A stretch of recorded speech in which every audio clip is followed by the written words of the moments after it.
ಜಮಖಂಡಿ ನಗರದ ಸಮಸ್ತ ಸಂಘಟನೆಗಳ ಒಕ್ಕೂಟದಿಂದ ನಾವು ಮಾನ್ಯ ನಗರಸಭೆ ಪೌರಾಯುಕ್ತರು ಜಮಖಂಡಿಯವರಿಗೆ ಆಗ್ರಹ ಮಾಡ್ತೀವಿ. ಏನಂದ್ರೆ ಜಮಖಂಡಿ ನಗರದ ಹೃದಯ ಭಾಗದಲ್ಲಿರ್ತಕ್ಕಂಥ ಅಶೋಕ್ ಸರ್ಕಲ್ ಕಳೆದ ಒಂದು 15 ದಿನಗಳ ಹಿಂದೆ ಒಬ್ಬ ಖಾಸಗಿ ವಾಹನ ತೆಗೆದುಕೊಂಡು ಬಂದವ್ರನ್ನ ನಡುರಾತ್ರಿ ಅಶೋಕ್ ಸ್ತಂಭಕ್ಕೆ ಗುದ್ದಿದ ಪರಿಣಾಮ ಇಲ್ಲಿರ್ತಕ್ಕಂಥ ಅಶೋಕ್ ಸರ್ಕಲ್ ಸಂಪೂರ್ಣವಾಗಿ ಜಖಮಾಗೈತಿ.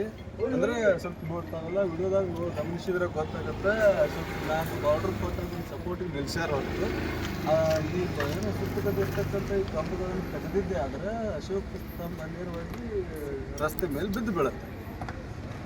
ಮುಂದುವರೆದ ನಗರಸಭೆಯವರು ಇಲ್ಲಿ ಏನು ಮಾಡಕತ್ತಾರಂದ್ರೆ ಈ ಅಶೋಕ್ ಸರ್ಕಲನ್ನು ನವೀಕರಿಸಬೇಕಂತ ನಮ್ಮ ಆಗ್ರಹ ಐತಿ.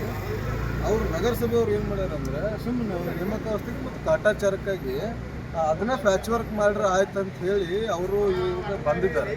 ನಾವು ಅದನ್ನು ಸಂಪೂರ್ಣವಾಗಿ ನಾವು ವಿರೋಧ ಮಾಡಕತ್ತೀವಿ. ಯಾಕಂದ್ರೆ ಅಶೋಕ್ ಸರ್ಕಲ್ ಮಧ್ಯ ಭಾಗದಲ್ಲಿ ಇರುವಂಥ ಸರ್ಕಲ್ ಐತಿ. ಮತ್ತು ನೀವು ಏನಾದರೂ ಪ್ಯಾಚ್ ವರ್ಕ್ ಮಾಡಿದ್ದೆ ಆದರೆ ಮತ್ತು ಅದು ರಸ್ತೆ ಮೇಲೆ ಹೊರಳುತ್ತೆ ಮತ್ತು ಜನರಿಗೆ ಅನಾಹುತ ಆಗುತ್ತೆ.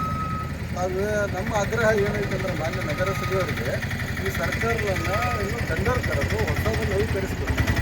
ಏನು ಯಾವ ಈ ಸರ್ಕಾರಕ್ಕೆ ಹಾನಿ ಮಾಡಿ ಹೋಗಿದ್ದಾನೆ ಅವನನ್ನು ಮತ್ತೆ ಅರೆಸ್ಟ್ ಮಾಡಬೇಕು, ಅದನ್ನು ಏನು ಬಂಧನದಲ್ಲಿ ಇಡಬೇಕಂತ ನಾವು ಒತ್ತಾಯ ಮಾಡ್ತೀವಿ.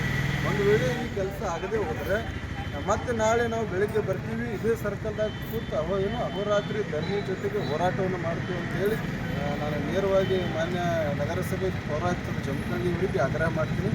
ಕೂಡಲೇ ತಾವು ನವೀಕರಿಸ್ಬೇಕು ಈ ಸರ್ಕಲನ್ನು. ಎಲ್ಲರೂ ಪ್ಯಾಚ್ ವರ್ಕ್ ಮಾಡಿ ಅದನ್ನು ಅತ್ಯಂತ ಕಟ್ಟಿ ಹೋಗ್ತಾರಂದ್ರೆ ನಮ್ಗೆ ಅದನ್ನು ನಡೆಯಂಗಿಲ್ಲ.